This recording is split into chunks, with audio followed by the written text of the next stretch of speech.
So we were talking about some of the primary data resources. You're going to have one that's with the UCR crime report.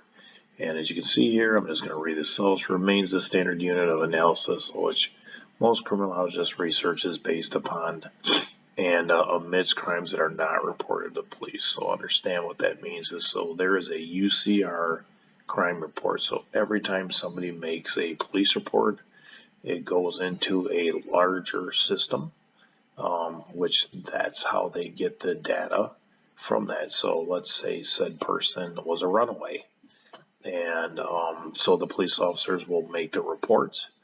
That goes into a database, national database, and that gets inputted into a larger system so that people can pull data from it.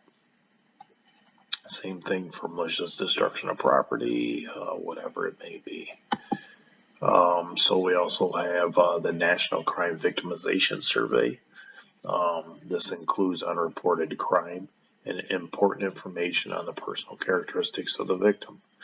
So not only are you getting the information that is not reported, which is different from the UCR because we wouldn't know that because that is very much police related, but this is a survey that's done outside of police to be able to gain information on how it is people are being victim and who is being victim.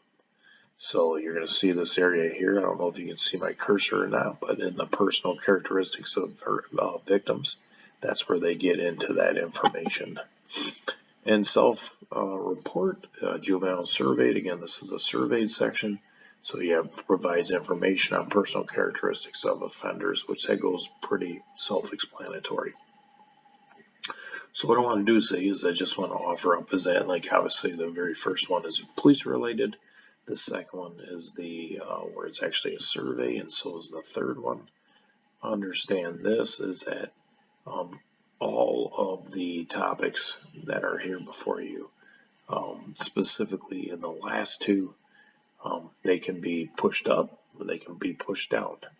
Of somebody that's self-reporting, there's really no governing of that, where even on the UCR crime report, you would think because the police are actually doing it, that it may be where it's supposed to be. Obviously, if we're on a professional level, that's where it should be at. However, sometimes statistics can be elevated or definitely de-escalated depending on how it is that the police organization may report it, and that could definitely vary from somebody from NYPD or somebody all the way in Cassopolis that they report their crimes different. So there will be some fluctuations with that, and that's important to note as we go forward.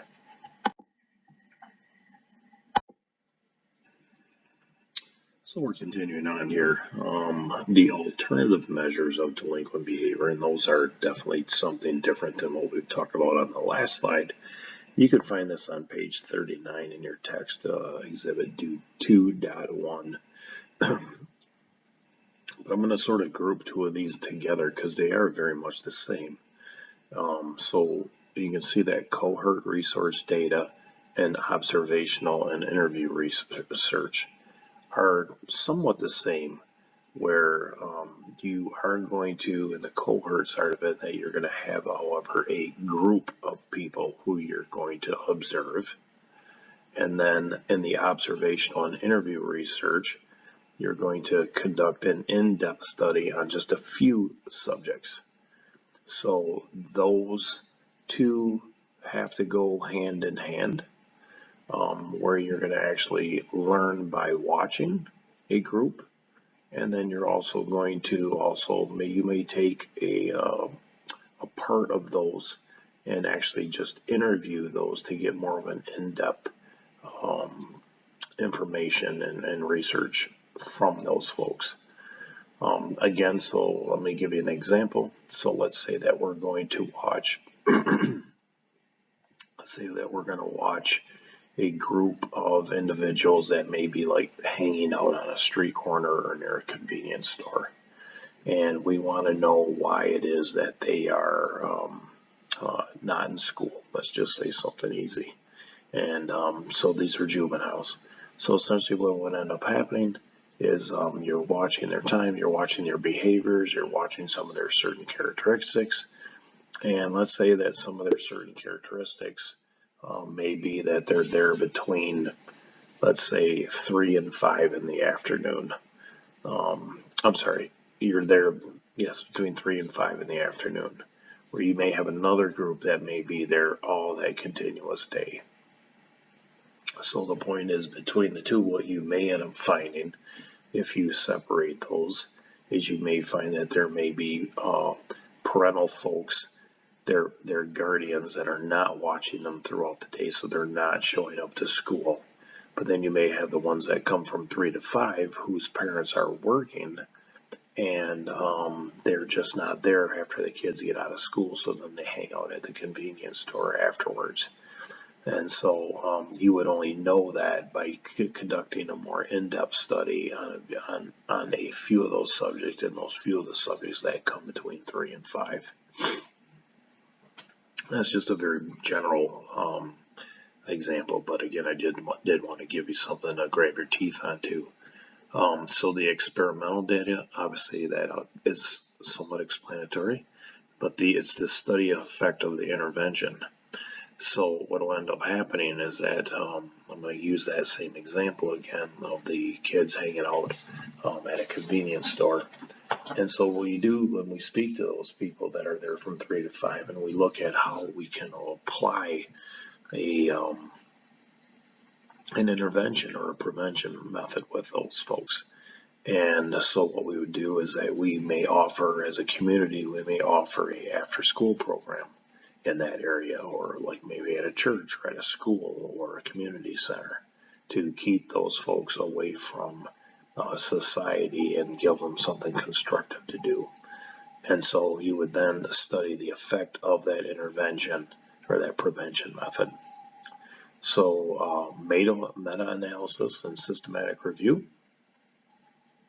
Essentially what would end up happening there is that, let's say 1, 2, and 3, so cohort, experimental, and observation and interview, you would essentially have a meta-analysis which takes all of those previous studies, and you gain information on how to understand why this is happening and also what prevention methods that could be happening.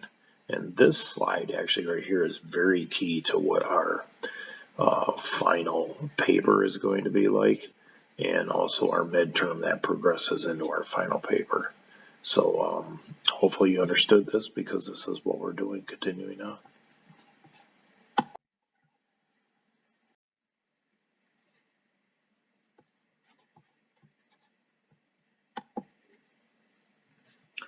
So again, more examples of this. This has to do with crime trends in the U.S. So understand like crime rates, as you can read through the slide here. But you can see that the crime rates continuously grew up until the 1960s. And I'm really sorry about this slide here, and it's not very good. But they grew up to about the 1960. And then what ends up happening is that they start drifting and getting lower and lower and lower. You can see this crime rate that started in 1990 here and continued on as it's lower now. This has to do with the major crime rate. Now, people can say that police are doing their work. People can say that, I'm sorry, I had to yawn there. People can say that prevention methods are working. And like, obviously that those are all true, that we are getting better in doing our job and trying to intervene and prevent with juveniles. However, the elephant in the room is this, is that the population of juveniles has steadily decreased. And obviously you've ever heard the term baby boomers and Gen X and Gen Z and all that nature. Well, essentially that's what's happening, is that the amount of people that are in the world as juveniles have the has a propensity, obviously, to commit crime, and you'll see that and participate in delinquency when we get farther into the book.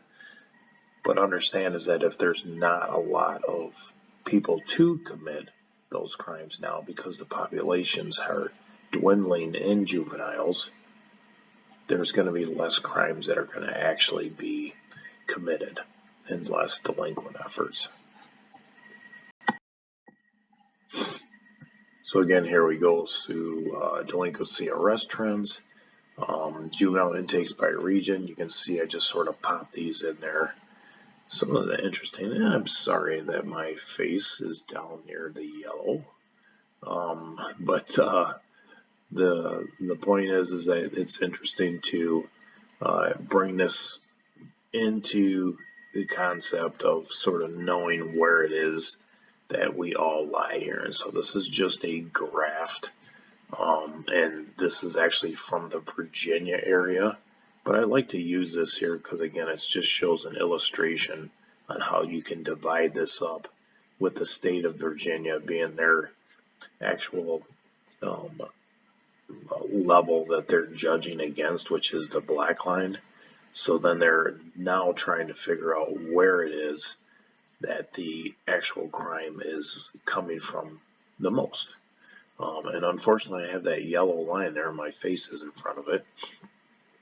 But you can see between the yellow and the orange, which is the orange is the northern side, there is a definitely difference between the two. And so the ideology with this is finding out what is occurring in the orange area that's not occurring in the yellow area as far as a prevention method. And that could be the different risk factors that we talked about in that area. It could be, like say, we'll just talk about healthcare. It could be poverty. It could be one of those factors that we brought out in chapter 1. So that's how you would look at that specific graph and essentially try to find out what the prevention method was, or the intervention method, or what's present or what's not present in those specific areas.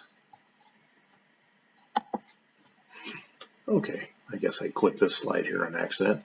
So juveniles are also responsible for about 11% of the Part 1 violent crimes and about 19% of the property crime arrest. So the Part 1 violent crimes definitely have to do with rape, shootings, major assaults, arson.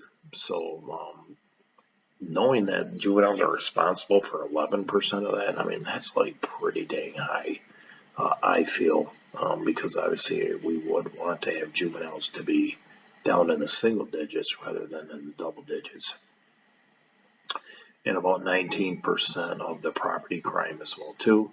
Understand, like, that still seems a little bit high, and obviously we want to do our best because we know that after a certain period of time, and we'll find out this later when we talk about different social theories, that we're hoping that when kids are young, they are more susceptible to be involved in these type of crimes.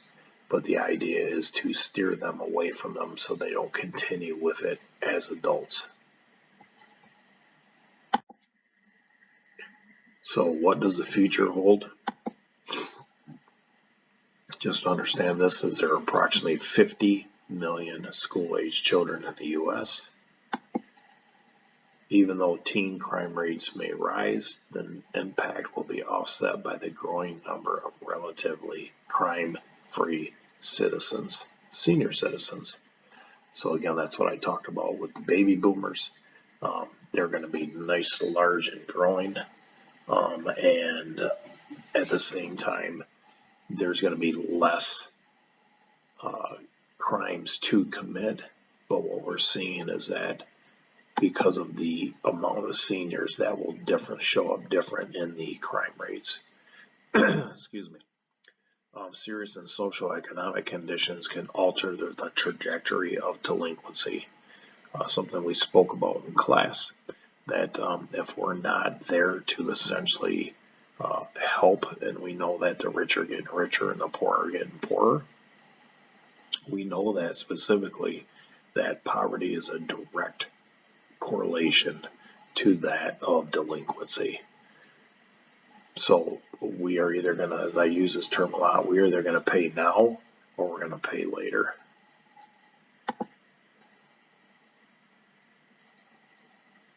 So this last one, this essentially is not something, this is something that we're going to class. But I believe that it says, knowing that the last few slides show a downward trend, explain to me what this means. And what I sort of built with this, if we were in the actual class, is I would ask for you to explain on why crime is going down. And that was basically just to make sure that you were listening during this entire thing. But hopefully you have taken in understanding that the crime rate is going to show that it's actually going down because of the larger amount of relatively crime-free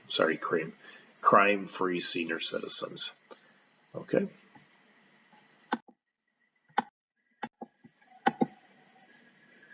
So we're going to talk about here the correlations of race and delinquency. So essentially we have the racial minorities are disproportionately represented in the arrest statistics. And so let me just talk about that phrase first. So understand is that they say that, remember the last slide, there's roughly about 50 million youth juveniles in America right now. And so there's roughly about 10% that are African American.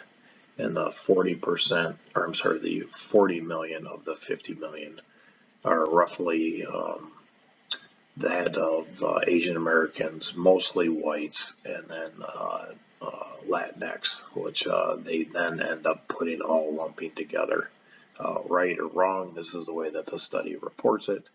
And then those folks, so if you're thinking that 10% or 10 million of the 40 million, that's roughly 25% of the population are African Americans. So roughly that's what the crime arrest rate should be in sentencing and so forth. However, they're finding that African Americans are more likely to be formally arrested than their non-African American counterparts at a rate of 31%. So essentially 6% more of the population is being arrested who is African American. And I'm just going to throw this out there. Now, there's going to be a bias, that you may have a bias that is going to be able to say, like, well, that's because African Americans are doing this and doing that and so forth. Well, that's not necessarily true. What essentially is more true is the concept of what's called the bias effect. And so what happens is that different parts of the criminal justice system, specifically the police, specifically of society, specifically of the people that are doing the sentencing, which is the judge or probation officers and so forth. We talked about this earlier, but essentially what ends up happening is that there is a bias that's out there that says that somebody that's of African American has a more propensity to commit more violent crimes. And so that the police are headed down into those specific areas and then place their force against them by either arresting or having their police presence in that area. And this specific slide could go on for about an hour and a half, but there is definitely some information that is very true with the racial threat theory. And that specifically is that because of that person's skin color, that being African American, they are looked at as being more of a threat to society. Even to the point of the darker the hue of a person's skin, that they're seen as more of a threat to society. So, and that's put forth by biases that are through the media, It's put forth instilled from our parents, and it's instilled from what it is that we see and we perceive from those specific stimuli that's out there, which is unfortunate, obviously. So the racial profiling on it as well too.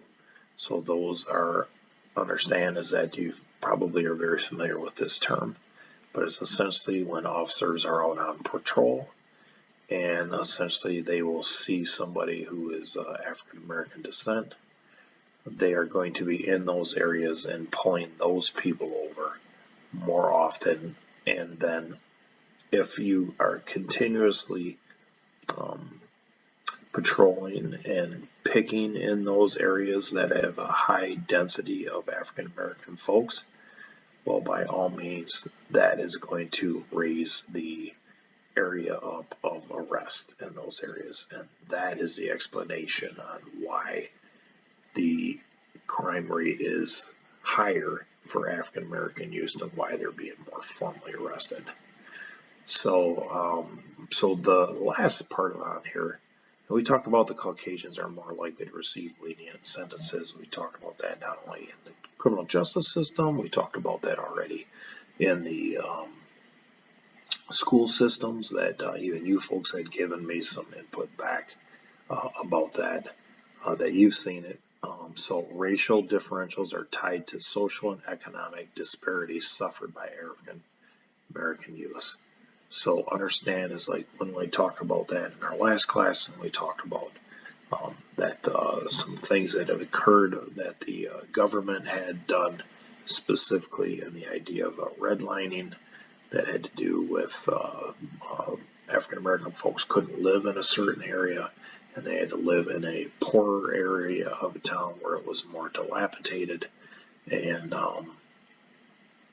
so those are all things socially and even economically that the African Americans weren't hired.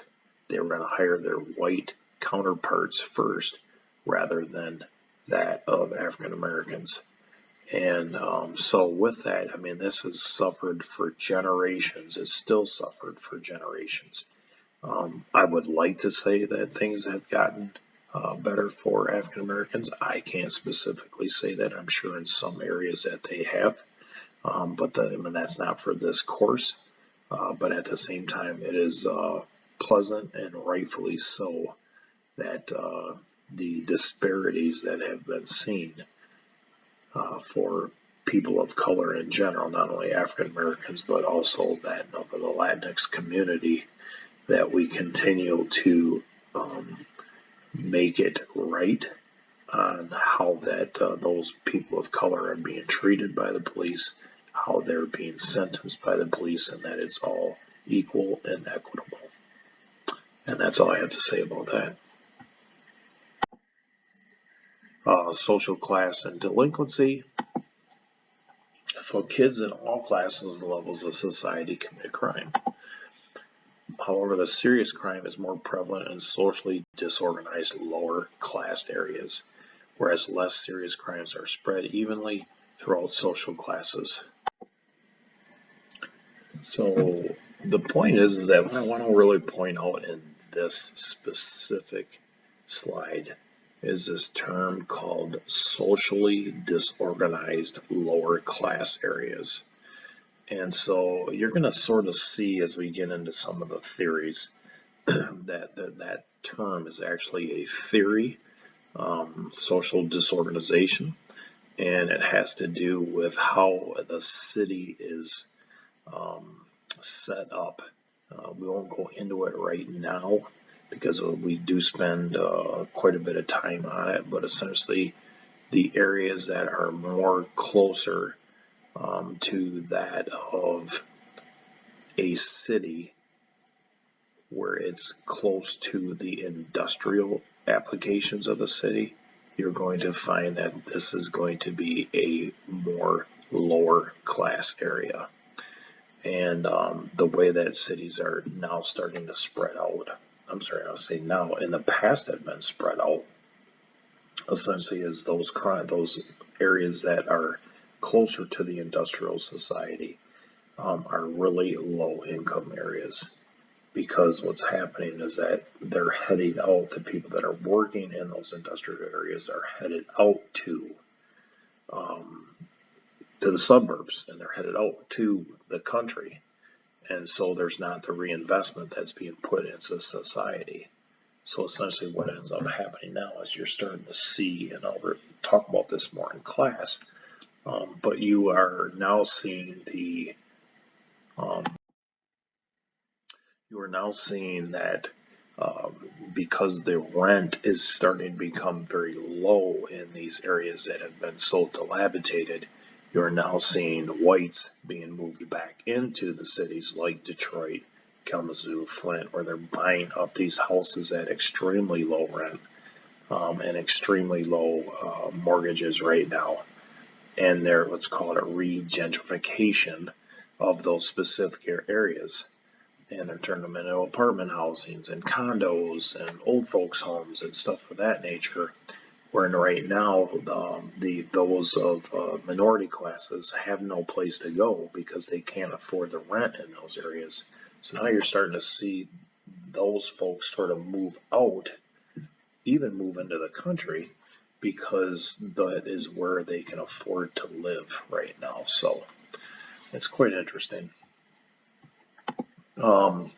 Obviously, we're fully aware that poverty is linked to social problems, to the fact is if we are not having the means from your government, or you don't have the means that you're working multiple jobs as an adult, you're not there to create a stable home for your children as they're growing up. You don't have the ability to pay for health insurance, dental insurance, stuff of that nature, and things just sort of continuously headward in a downward spiral for those folks. Well, again, I suppose I should have clicked that slide there. So family disruption, poor educational opportunity, lack of resources are all associated with delinquency. We flip it on to age and delinquency. It is generally believed that age is inversely related to criminality. As people age, the likelihood that they will commit crimes declines. So, you're going to see that of what's called I just clicked on these other ones here, but you're going to see a couple theories called the life course theory, and that specifically talks about when they're young, they're not making good decisions. And they're hoping by the time that they get into certain parts of their adulthood that they grow out of it. Okay, and that's essentially that concept. I'm sure we all can think of things that we did when we were younger that were out of a delinquent manner, and then essentially we're hoping that we matured and grow out of those delinquent ways. So that's the idea of what's called the aging out process. But youths who get involved with delinquency at a very early age, so the 5, 6, 7, 8-year-olds, they're the ones that are most likely to be able to become career criminals, and that is definitely 100% true. I can tell from my own perspective of life, of the kids that I grew up with that were in trouble, that my earliest memories of those get in trouble, they continue to be career criminals throughout their lives.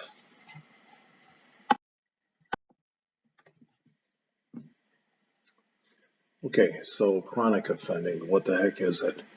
I'm going to click up because I want to get a little bit more information here. So there is a relatively small number of youths that begin to violate the law early, which means the early onset, and continue at a high rate well into adulthood. We talked a little bit more on that last slide as well too, so I won't go into it here too much. However, these offenders are resistant to change and seem immune to the effects of punishment. I believe that the next slide goes into this a little bit, but I do want to offer this, is that chronic offenders are those that have been arrested at least 5 times or more by the age of 18. flip over to this next slide, and I'm just going to have a little bit of lay-in on this here. But what they have found out is, obviously, again, the earlier that this takes place, the more that they are going to continue to be a career criminal. Unfortunately, there are some studies that were done by a man by the last name of Wolfgang that are very interesting on how the juvenile court really cannot affect the outcome of this, specifically in these chronic offenders.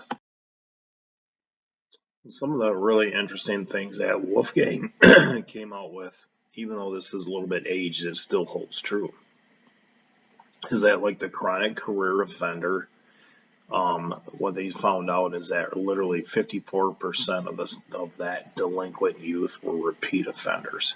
So again, this is how we label somebody as a chronic offender. He studied 627 boys, 6% of that total sample. So 6% of that, so roughly 30, 40, maybe 40 boys were responsible for 52% of all of the offenses. So those ones that were repeating, they found out that is actually a small portion of that is causing that. Now I want you to understand this, is that if the media paints that African Americans, or could be, as we're seeing now, that Latinx community are terrible people, we are now going to have that thought process that as police officers and people within the criminal justice system, that all people that are of color are of problems for the society. So you may have some people that came in who essentially, let's say, that are African American, that are committing a large amount of their offenses, but there may be people that are not. And if they are with these two factors here, specifically the one on the bottom is the severity of the punishment. The greater the punishment, the more likely for future delinquency. And I know my head is in the way there, but essentially understand this, is that if you are on sort of the edge of something where there wasn't a lot of intent there to do something terrible, but you still got punished very hard for something, and that really didn't fit what the crime was, you essentially are going to just take the perception of, you know what, I'm already punished, and I got punished hard, and so you would revolt back towards society and just figure, I'm going to cash my chips in and just keep going. So we also know that the seriousness of the original offense, if I get caught for shoplifting, more than likely that I won't continue on in the career at a young age. If I get caught with taking a pipe to the back of somebody's head, that essentially, obviously, is a very serious offense, and you're going to see that as one of the factors of going forward, that I will continue to be a chronic offender.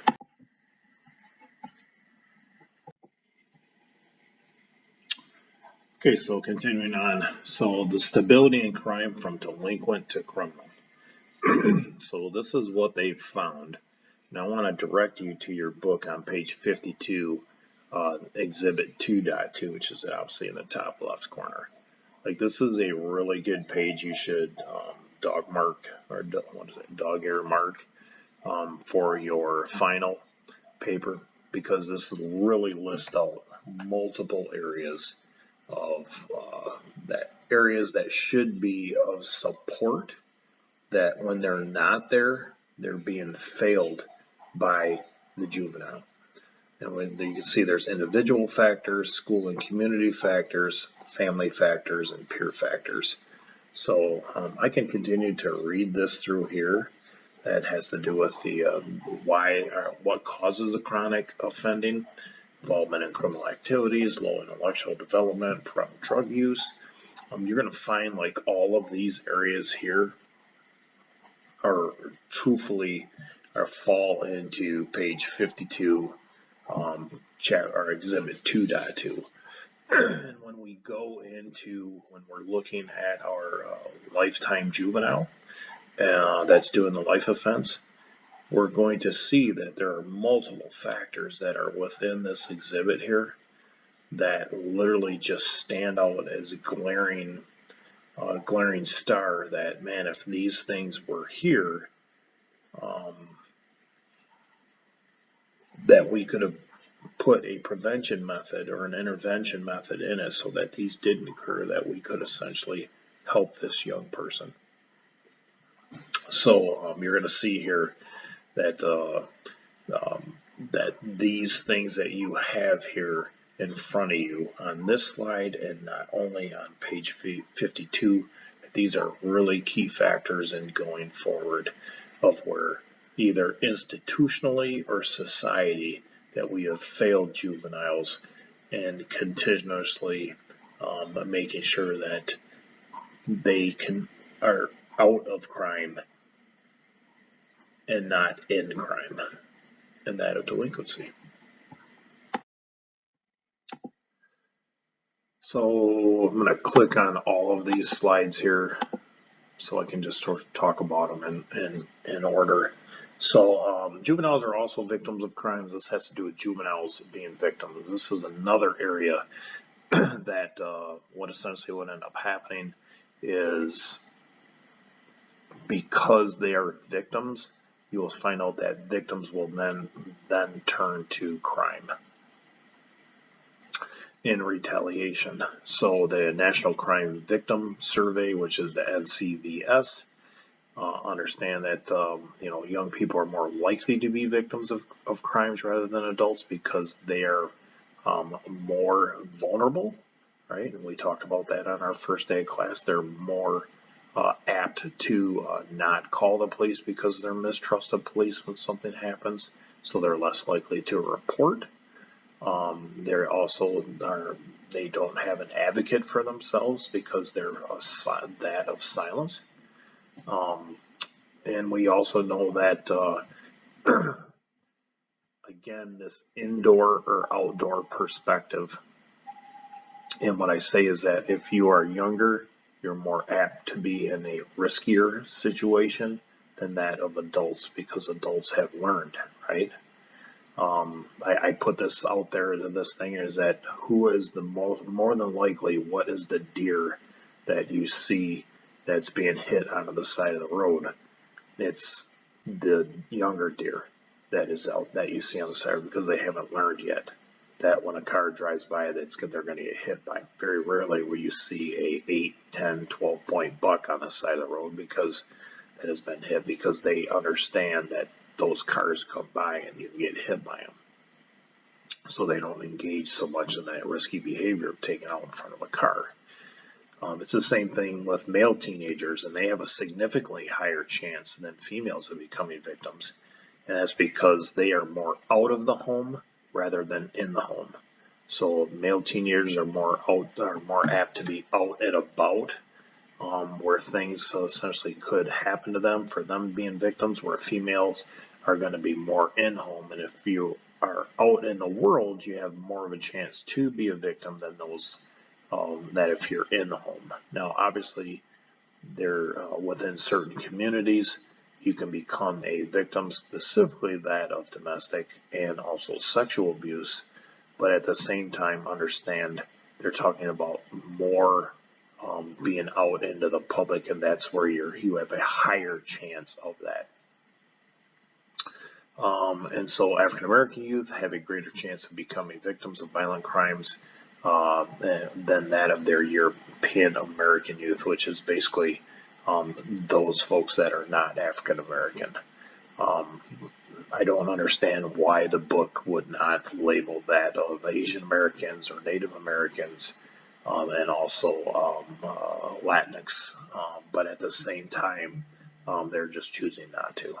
So you may see some references in here on that as we continue on, but at the same time understand that there will be some areas in here that we talk about those communities as well too.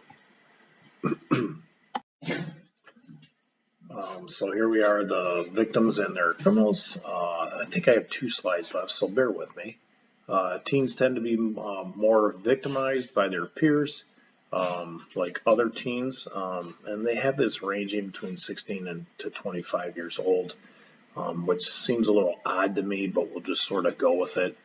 Victimization is mostly interracial, means white against white crime, black against black, Latino against Latino.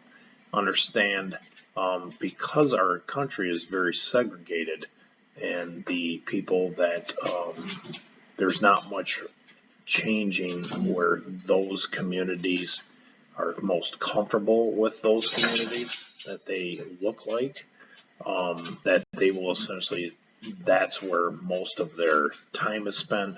So it again, it's just a point where you are going to be in and around those people mostly. And specifically, that understand is that because of that is where you are going to live, the segregation side of it. Most blacks live in a black community. Most Latinos live in a Latino community. Most whites live in a most white community. Native Americans live in a mostly Native American community. I'm not saying that there definitely is not interracial crimes that take place, but mostly it is that of the same race against their own same brother or sister. So most teens are victimized by people with whom they are acquainted.